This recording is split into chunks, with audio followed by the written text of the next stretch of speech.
students, I am CA Harshita Raswani from HR Institute of Studies. Today, we'll be continuing with exercise 6.2, Math, Standard 9, Chapter 6, Lines and Angles. Okay? तो अपन हमने previous session में exercise 6.2 start की थी. मैंने आपको सबसे पहले दो पैरेलल लाइन, एक ट्रांसवर्सल जब होता है तब कोरिस्पॉन्डिंग एंगल इक्वल होते हैं, वर्टिकली अपोजिट एंगल इक्वल होते हैं, अल्टरनेट इंटीरियर एंगल इक्वल होते हैं, interior angle on the same side of transversal कैसे होते हैं, सप्लीमेंट्री होते हैं. ये सब बताया था. फिर 6.2 स्टार्ट किया, क्वेश्चन 1, क्वेश्चन 2, क्वेश्चन 3 करा. आज अपन क्वेश्चन 4, क्वेश्चन 5 और क्वेश्चन 6 सॉल्व करेंगे. क्लियर? तो चलो क्वेश्चन नंबर 4 से स्टार्ट करते हैं. Okay, question number 4. In the following figure, तो पहले फॉलोइंग फिगर बना दे. देखो क्या फिगर है, फिगर अच्छे से समझो. ये पी क्यू है. देखो ये पी क्यू, फिर ये नीचे गया आर, आर से ऊपर गया यहाँ पे एस, और एस से अगेन स्ट्रेट टी. ये फिगर है.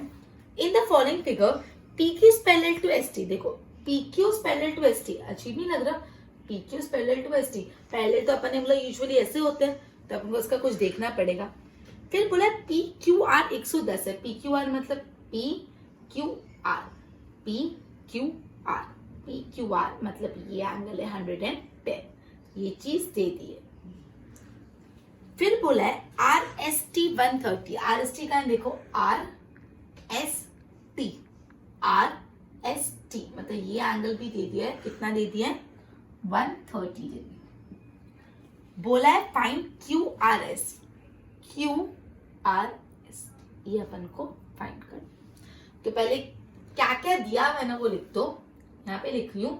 बोला है पहले P Q is parallel to S T, angle P Q R 110 गिवन, angle R S T 130 given.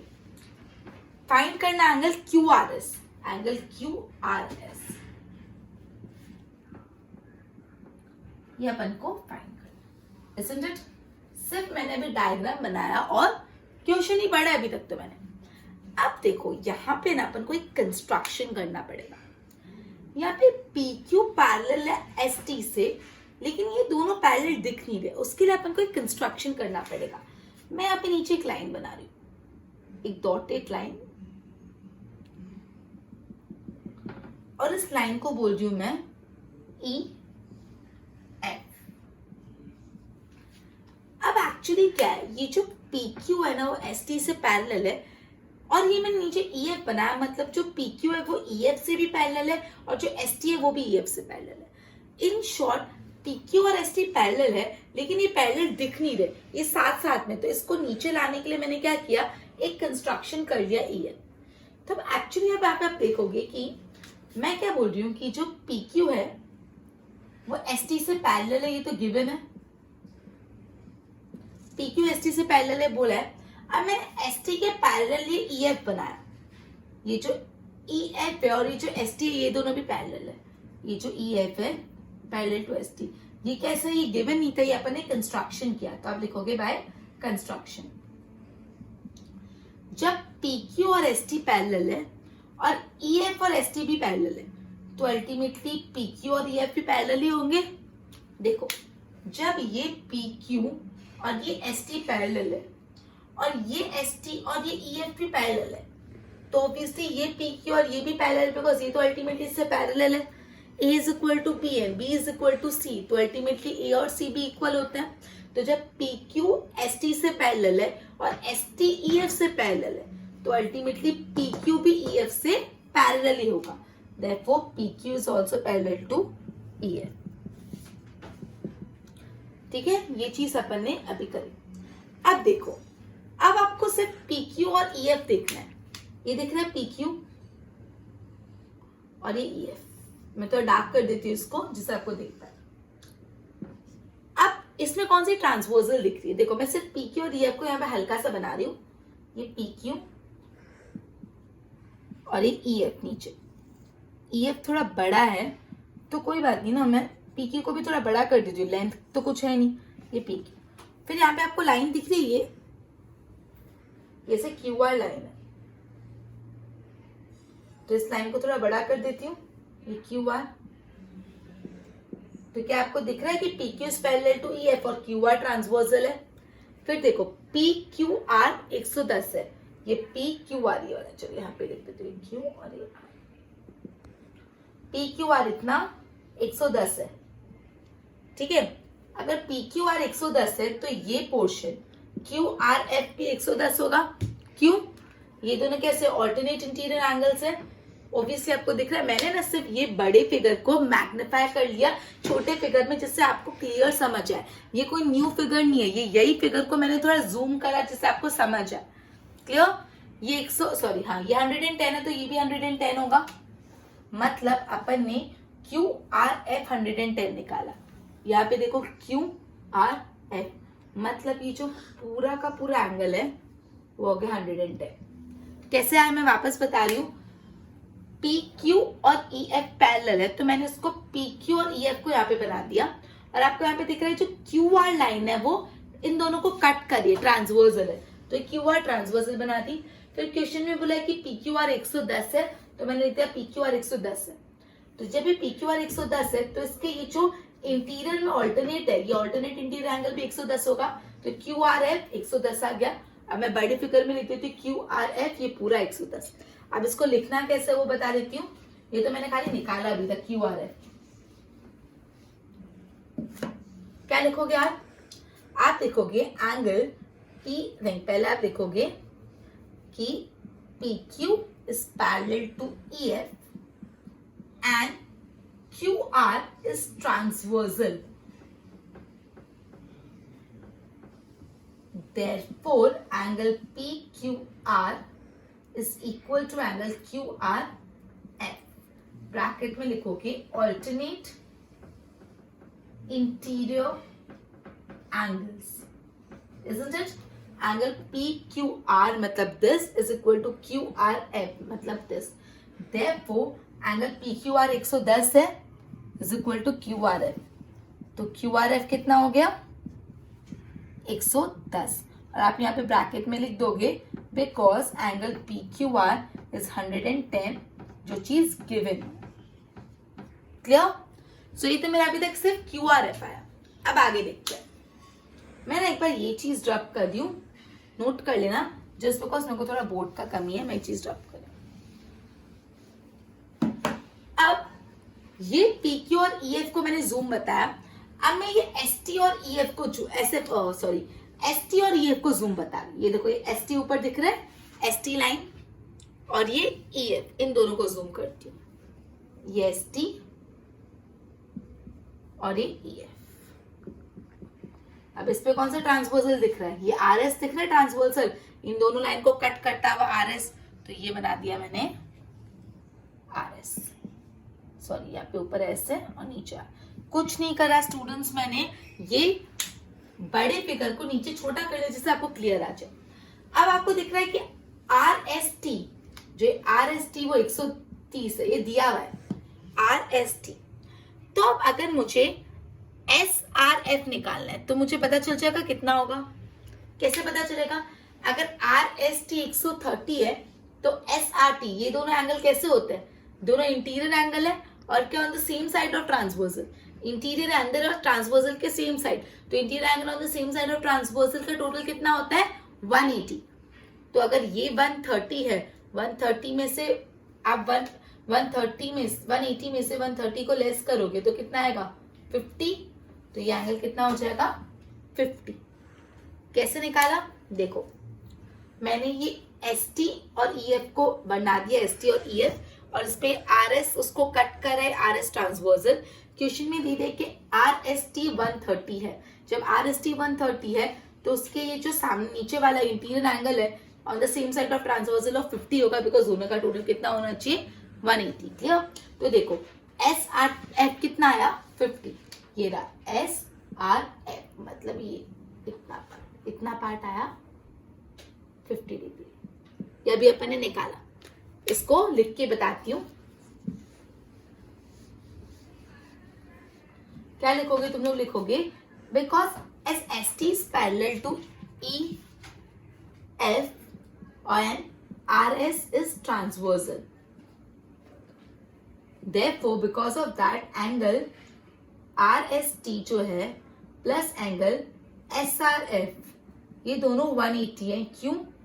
Interior angles on same side of transversal. कौन सा एंगल? आर एस टी और S R F, मतलब ये एंगल और ये angle.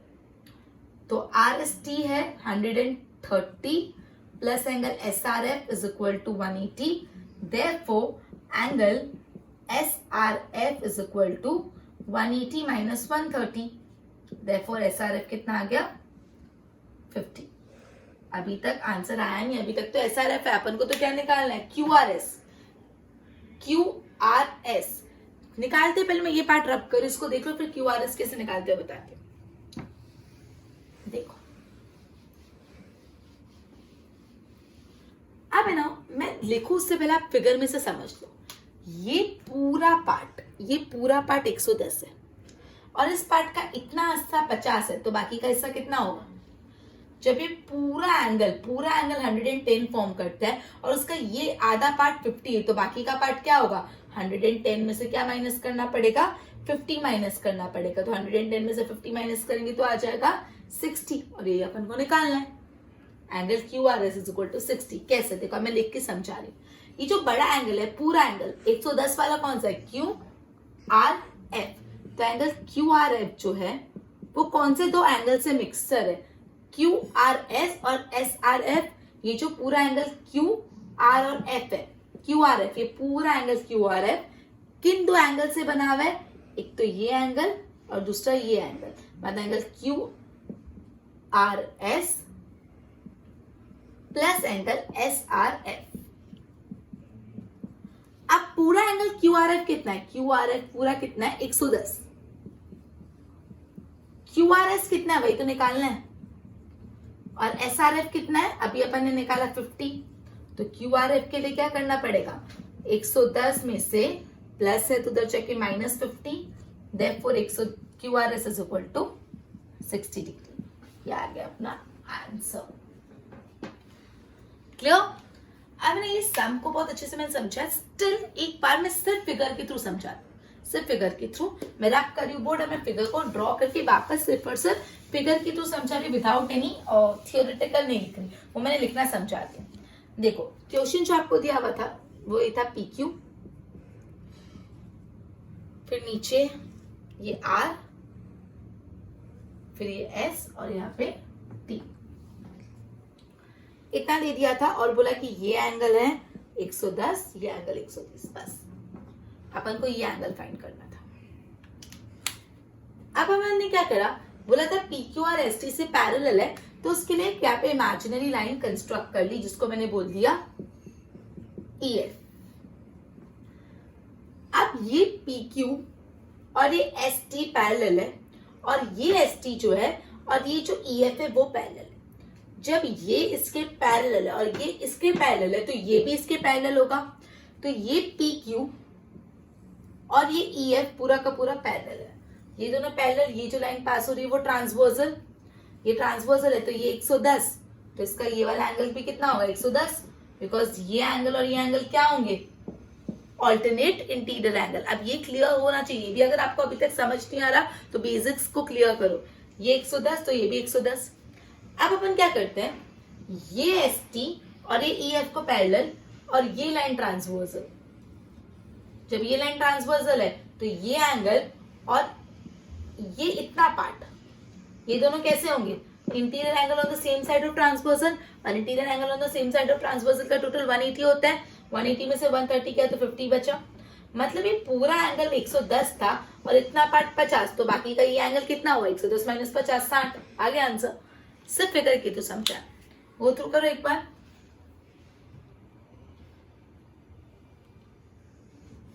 अब अपन question number 5 start करते हैं. इन द फॉलोइंग फिगर तो क्या करना पड़ेगा? सबसे पहले फिगर बनाएंगे. देखो उसका फिगर कैसा है. ये है अपना ए बी,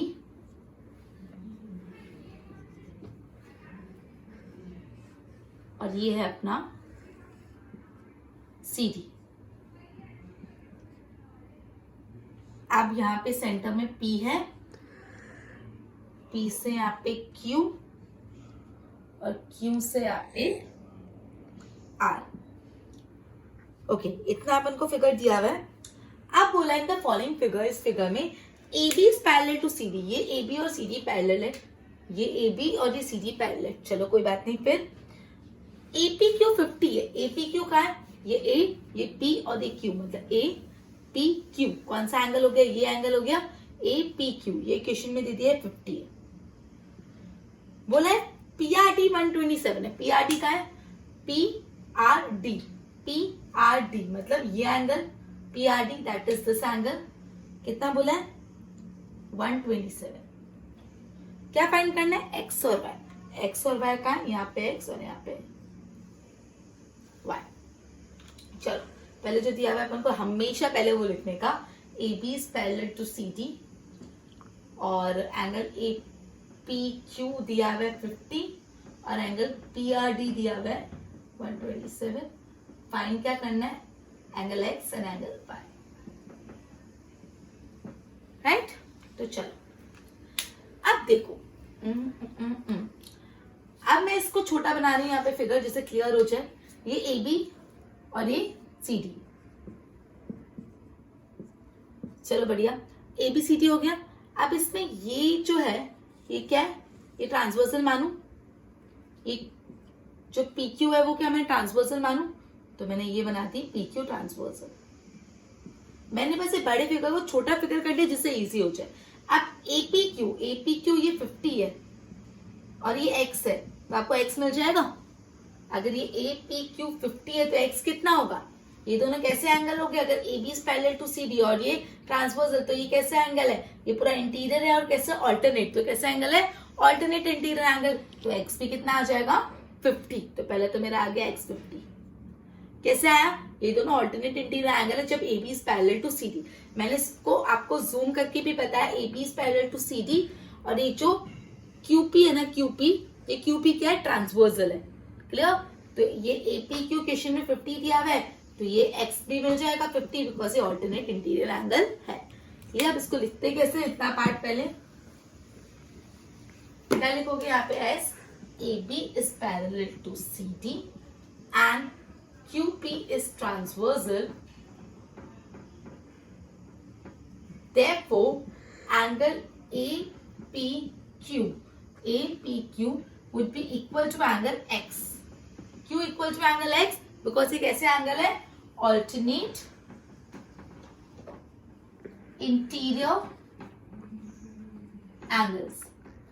APQ कितना है 50 is equal to angle X, therefore angle X is equal to 50। और यहाँ पे ब्रैकेट में लिख दोगे कि एंगल APQ 50 ये गिवन है।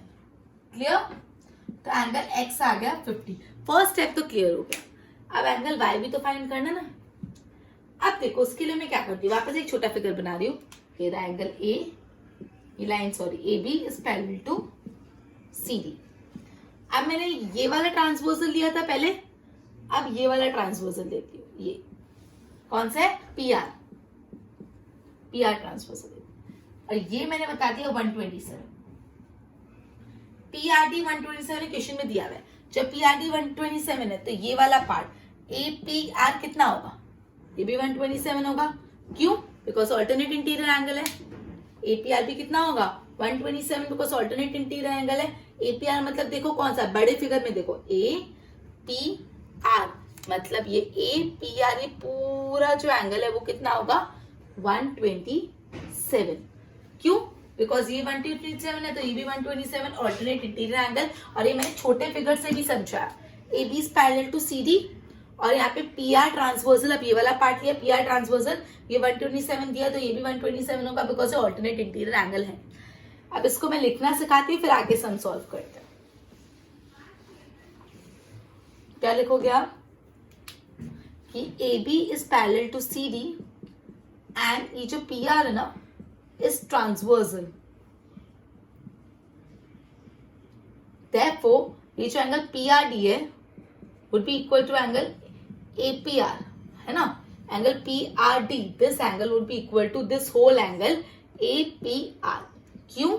Because they are alternate interior angles. Angle PRD है 127 is equal to angle APR. अब आप ब्रैकेट में लिख दोगे कि angle PRD is equal to 127 given. Therefore angle APR पूरा कितना हो गया? 127. अब देखो, अब बहुत सिंपल सी बात है, ये पूरा अपन को क्या फाइंड करना है? y. ये जो पूरा एंगल 127 है, उसमें से ये भाग 50 है, तो बाकी का भाग निकालने के लिए क्या करेंगे? पूरे 127 में से 50 को लेस कर देंगे, पूरे 127 में से 50 को लेस कर देंगे, तो ये आ जाएगा 77. तो y आ गया 77. मैं लिख के भी बताऊंगी कैसे लिखना है, लेकिन समझ आया? ये पूरा एंगल अपन ने 127 निकाल दिया, ये होल फुल एंगल अपन ने 127 निकाल दिया, और इसमें से इतना पोर्शन, ये पूरे में से इतना पोर्शन 50 है, तो बाकी का पोर्शन के लिए क्या करेंगे? 127 में से 50 निकाल देंगे, तो 77. लिखेंगे कैसे इसको? यहाँ पे लिख रही हूँ, देखो ये एंगल APR जो पूरा है ना, APR वो कौन से दो एंगल से बना हुआ है? ये एंगल APR पूरा वो एक तो APQ से बना हुआ है, और दूसरा एंगल Y लिख देती हूँ मैं, Y. एक तो एंगल A, ये पूरा AP जो R है, ये दिख रहा है, मैं बना रही हूँ, देखो ये पूरा APR दिख रहा है, ये APR वापस बना रही हूँ, APR.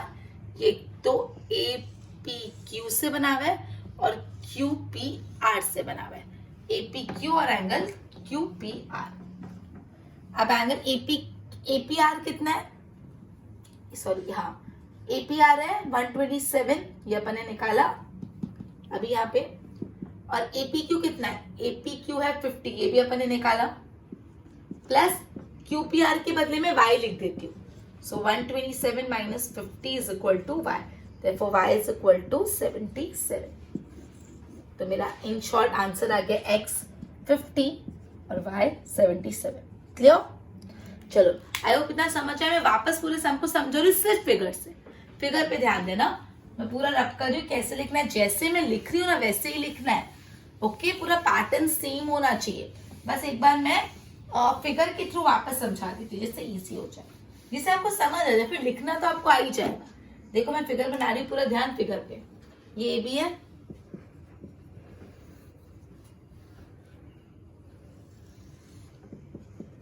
ओके, और ये नीचे सीढ़ी.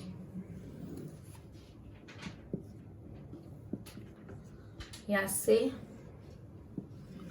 ऐसा है, ये P, ये Q, ये R, ये एंगल दिया है 50, ये है X, ये है Y, और ये एंगल दिया है 127. X और Y फाइंड करना. सबसे पहले यहाँ पे ध्यान, AP और CD पैरेलल है, और ये जो लाइन है ना ये उस पर ट्रांसवर्सल है, ये लाइन ट्रांसवर्सल है. तो ये वाला एंगल और ये वाला पूरा एंगल इक्वल होगा, बिकॉज ये दोनों ऑल्टरनेट इंटीरियर एंगल है. ये 50 तो ये भी 50, मतलब X की वैल्यू तो इजीली 50 है. अब Y की वैल्यू निकालने के लिए क्या करेंगे? वापस ये AB पूरा और ये CD पूरा पैरेलल है, और ये जो लाइन है वो ट्रांसवर्सल है. पहले मैंने ये लाइन को ट्रांसवर्सल माना था, अब ये लाइन को ट्रांसवर्सल माना. जब ये 127 है तो ये पूरा 127 होगा, because this angle and this whole angle, ये दोनों कैसे? Alternate interior angle. अब y कैसे मिलेगा? ये पूरा 127 है और इतना 50 है. ये पूरा 127 है, इतना 50 है, तो 127 माइनस 50, बाकी का 77. तो ये 50 और ये 77. क्लियर? गो थ्रू करो. ओके, अब लास्ट क्वेश्चन इस एक्सरसाइज का 6.2 का. एक एक सम बहुत ही ज्यादा इंपॉर्टेंट है पूरे चैप्टर का. ये चैप्टर को जितनी प्रैक्टिस करोगे उतना अच्छा है ना. चलो, क्वेश्चन नंबर 6 ये इंपॉर्टेंट है, अच्छी सम है, ध्यान देना. इन द फॉलोइंग फिगर बना दो. ये PQ, थोड़ा साइड से फिगर बनाते फिर जगह नहीं मिलती. ये PQ, ये RS, और ये AB ये BC और ये CD. In the following figure, PQ and RS are two mirror. ये जो PQ और RS है दो मिरर है, तो मिरर तो मैं इसके पीछे ऐसे कर देती हूँ, मिरर है ना इसलिए दो मिरर बताया, ठीक है. Place parallel to each other, ये दोनों मिरर एक दूसरे से पैरेलल है, मतलब PQ is parallel to RS. दोनों मिरर एक दूसरे से पैरेलल है, मतलब PQ is parallel to RS. And incident ray AB strikes the mirror. ये जो रे ना इंसिडेंट रे, अब इनको लॉ ऑफ रिफ्लेक्शन पढ़ा नहीं पढ़ा पता, तो एक बार रिवाइज करा रही हूँ. ये अगर मिरर होता है, जब इस पे इंसिडेंट लाइट फॉल होती है तो वो रिफ्लेक्ट होती है. ये इंसिडेंट होता है और ये रिफ्लेक्शन, और इन दोनों के बीच में नॉर्मल रे होती है. ये लॉ ऑफ रिफ्लेक्शन है जो 8th स्टैंडर्ड में करा, पता नहीं याद है तो मैंने वापस बता दिया. ये अगर एक प्लेन मिरर है तो उस पर जब लाइट इंसिडेंट होगी, जब इस प्लेन मिरर पे लाइट फॉल होगी तो वो ऐसे रिफ्लेक्ट हो जाएगी और इन दोनों के बीच में आएगा नॉर्मल. ठीक है, ये जो होता है इसको बोलते हैं एंगल ऑफ इंसिडेंस, और ये जो होता है इसको बोलते हैं एंगल ऑफ रिफ्लेक्शन. मतलब जो इंसिडेंट रे और नॉर्मल रे एंगल बनाती है वो एंगल ऑफ इंसिडेंस होता है, और जो रिफ्लेक्टेड रे और नॉर्मल बनाती है वो एंगल ऑफ रिफ्लेक्शन होता है. ये आगे काम आने वाला, इससे रिवाइज करा रही है, ऑलरेडी आप पढ़ चुके हो 8th स्टैंडर्ड में. अब बोला है एन इंसिडेंट रे, ये AB इंसिडेंट रे बताइए, strikes the mirror PQ at point B. मतलब इंसिडेंट रे PQ पे मिरर पे जा रही है at point B, and reflected ray moves along the path BC. और ये BC को क्या बोला, रिफ्लेक्टेड रे. मतलब ये इंसिडेंट रे, ये रिफ्लेक्टेड रे, रिफ्लेक्टेड रे हो गई. And strike the mirror RS, और वापस रिफ्लेक्ट बैक हो रही है. मतलब incident reflected and again reflected. ये CD एक और रिफ्लेक्टेड. अपन को क्या प्रूव करना है कि AB is parallel to CD. मतलब PQ is parallel to RS, वो तो दिया हुआ है, लेकिन अपन को क्या प्रूव करना है, ये तो गिवन है. अपन को प्रूव करना है कि ये AB और ये CD पैरेलल है. ये अपन को प्रूव करना है. तो एक बात ध्यान रखना, जो भी दो पैरेलल होते हैं उस पे जो परपेंडिकुलर खींचा होता है ना, वो हमेशा पैरेलल होते हैं. परपेंडिकुलर से पैरेलल, मतलब सपोज दो पैरेलल लाइन है, मतलब सपोज यहाँ पे समझा रही, ये एक पैरेलल लाइन और एक पैरेलल लाइन है. इस पे ये एक परपेंडिकुलर लाइन खींची और इस पे भी एक परपेंडिकुलर लाइन खींची, तो ये जो दो परपेंडिकुलर लाइन खींची ना, ये भी पैरेलल हो. जब दो पैरेलल लाइन पे आप परपेंडिकुलर लाइन खींचे तो वो दो परपेंडिकुलर लाइन भी पैरेलल हो. क्लियर? जब दो पैरेलल लाइन पे आप परपेंडिकुलर लाइन खींचो तो ये दो परपेंडिकुलर लाइन भी पैरेलल होगी. तो ये कंसेप्ट अपन यूज करने वाले हैं. देखो, मैंने आपको बताया था ये इंसिडेंट है और ये रिफ्लेक्टेड, और बीच में क्या होता है, नॉर्मल. तो मैं नॉर्मल बना रही हूँ. ये कंस्ट्रक्शन है, मतलब हम बना रहे हैं, तो इसको मैं L नाम दे देती हूँ, BL. और ये भी बीच में भी एक और नॉर्मल बनाया, इसको M नाम दे देती हूँ, CN. अब मैंने आपको बताया था ये रिफ्लेक्ट इंसिडेंट रे और नॉर्मल रे यहाँ पे एंगल ऑफ इंसिडेंट बताती है, और नॉर्मल और reflected angle of reflection. Similarly ये और ये एंगल ऑफ इंसिडेंट बनाएगी, ये मिरर के लिए ये इंसिडेंट है और ये रिफ्लेक्टेड, और ये दोनों एंगल ऑफ रिफ्लेक्शन बनाएगा. अब देखो हियर ये जो BL है ना, मैंने PQ पे परपेंडिकुलर बनाया. BL जो है परपेंडिकुलर टू PQ, और ये जो CM बनाया मैंने वो परपेंडिकुलर है टू RS. BL PQ से परपेंडिकुलर है और CM RS से परपेंडिकुलर है, और जो PQ और RS है वो पैरेलल है. तो देयरफॉर BL और CM भी पैरेलल होंगे.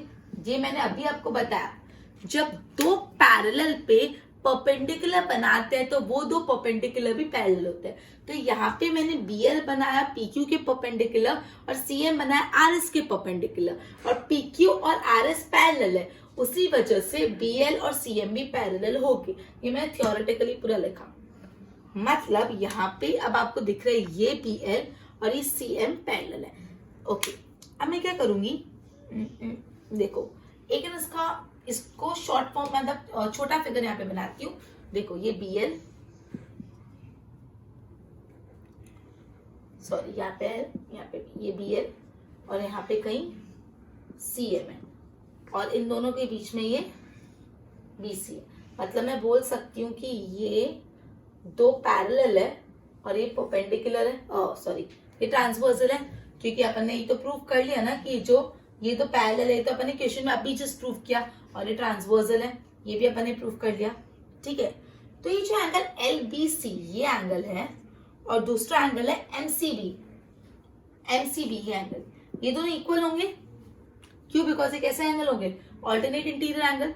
मैंने कुछ नहीं किया, ये जो BL और ये जो CM पैरेलल है, इतने पार्ट को मैंने यहाँ पे मैग्नीफाई करके बताया। ये BL और ये CL और ये ट्रांसवर्सल। तो ये जो एंगल है LBC और MCB ये दोनों इक्वल होंगे बिकॉज ये ऑल्टरनेट इंटीरियर एंगल है। तो मैं यहाँ पे लिख रही हूं कि S BL is parallel to CM and BC is transversal. Therefore, जो एंगल LBC है would be equal to LBC would equal to MCB. ये मैंने अभी आपको बताया रीजन, क्योंकि वो ऑल्टरनेट इंटीरियर एंगल्स है। और इसको मैं 0.1 कर देती हूँ, ये हम बाद में यूज करेंगे। क्लियर? चलो इतना हो गया। अब मैंने आपको एक बात बताई थी, ये वाला पार्ट रब कर देती हूँ। मैंने आपको बात बताई थी कि angle of incidence is always equal to angle of reflection. मैंने अभी आपको बताया था कि ग्रीन मिरर है, वो यहाँ पे इंसिडेंट रे फॉर्म कर रहा है, वो रिफ्लेक्ट हो रहा है, बीच में नॉर्मल होता है, और ये जो एंगल ऑफ इंसिडेंस और एंगल ऑफ रिफ्लेक्शन हमेशा इक्वल होता है। तो अपन को ये बात पता है कि जो एंगल ऑफ इंसिडेंस है is always equal to angle of reflection. तो ये वाले पार्ट में देखो, ये एंगल ऑफ इंसिडेंट और ये एंगल ऑफ रिफ्लेक्शन, ये दोनों इक्वल होंगे। मतलब क्या होगा कि एंगल LBC, इसको ABL लिख दो, ABL, एंगल ABL जो होगा would be equal to angle LBC, और यहां पे भी इंसिडेंट और रिफ्लेक्टेड सेम होंगे। तो मतलब एंगल BCM जो है, एंगल MCB लिख देती हूं, angle MCB would be equal to angle MCD। ये मैंने कुछ भी नहीं किया, मैंने क्या किया, angle of incidence is equal to angle of reflection. तो यहाँ पे ये एंगल ऑफ इंसिडेंस और ये एंगल ऑफ रिफ्लेक्शन इक्वल है, और ये एंगल ऑफ इंसिडेंस और ये एंगल ऑफ रिफ्लेक्शन इक्वल है। क्लियर? ओके, चलो अब देखो, एंगल ABC और LBC इक्वल है और MCB और MCD इक्वल है। अब angle LBC is equal to angle MCB from 1 में अपन ने ये प्रूव किया ना यहाँ पे कि एंगल LBC और MCB इक्वल है। जब ये एंगल इसके इक्वल है, ये एंगल इसको इक्वल है, और ये दोनों इक्वल है, तो ultimately angle ABL would be also equal to angle MCD, right? Angle ABL भी MCD से इक्वल हो जाएगा। ये अपन ने एक चीज निकाली। अब अपन आगे क्या करते हैं, देखो, ABL is equal to MCD proof हो गया। अब आगे angle ABL is equal to angle MCD, यहां पे हम LBC प्लस करते हैं और यहां पे हम प्लस करते हैं MCD। क्यों ऐसा अलाउड है? क्योंकि LBC और MCD इक्वल है, तो हम हमेशा इक्वल्स ऐड कर सकते हैं। सो हम लोगों ने लिखा equals are added to equal, equals are added to equals. तो ABL और LBC क्या होगा? ABL और LBC दोनों मिला के पूरा एंगल ABC बन जाएगा।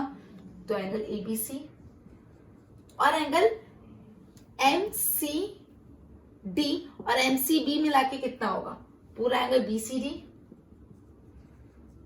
अब जब ये पूरा एंगल और ये पूरा एंगल इक्वल है, तो हम बोल सकते हैं AB is parallel to CD, जो अपन ने पहले ही पढ़ा। जब ऑल्टरनेट इंटीरियर एंगल इक्वल है तो AB is parallel to CD and therefore AB is parallel to CD। और ये हमारा हो गया प्रूफ। क्लियर? ये थोड़ा कॉम्प्लिकेटेड सम था, वापस रिवाइज करने में ध्यान देना। अपन ने यहाँ पे एक कंस्ट्रक्शन किया, BL बनाया, CM बनाया, क्योंकि ये इंसिडेंट रिफ्लेक्टेड और बीच में नॉर्मल बनाया।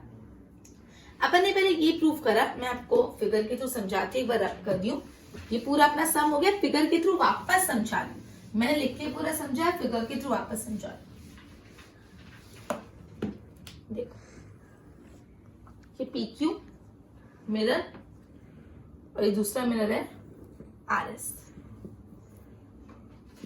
ये मिरर पे यहाँ पे इंसिडेंट हुआ AB और ये इंसिडेंट हो गया, यहाँ पे रिफ्लेक्ट हो गया BC। अब ये नीचे वाले मिरर के लिए ये इंसिडेंट हो गया और ये रिफ्लेक्ट हो गया, कितना C। अब मैंने यहाँ पे नॉर्मल बना दिया, डॉटेड लाइन बनानी मैंने ऐसे, चलो डॉटेड लाइन ही बना देती हूँ, इससे डाउट नहीं। और यहाँ पे भी डॉटेड लाइन, इसको L दे दिया, CM दे दिया। अब पहले मैंने आपको बताया कि जब दो पैरेलल पे परपेंडिकुलर बनते तो वो परपेंडिकुलर भी पैरेलल होते हैं। मतलब ये जो PQ है उस पे मैंने BL परपेंडिकुलर बनाया और ये RS पे CM परपेंडिकुलर बनाया, तो ये BL और CM भी पैरेलल होंगे। तो अब ये BM और CM पे फोकस करो। जब ये दोनों पैरेलल है और ये बीच में ट्रांसवर्सल है तो ये और ये इक्वल होगा, this is equal to this, ये मैंने प्रूव कर दिया।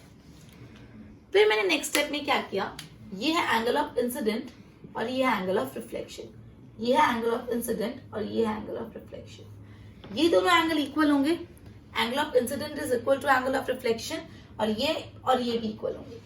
फिर मैंने प्लस माइनस करके ये प्रूव कर दिया कि ये पूरा एंगल, देखो जब ये दोनों एंगल इक्वल है, ये दोनों एंगल इक्वल है, ये पार्ट और ये पार्ट इक्वल है, तो ये पार्ट और ये पार्ट भी इक्वल होगा, तो अल्टीमेटली पूरा इक्वल हुआ ना।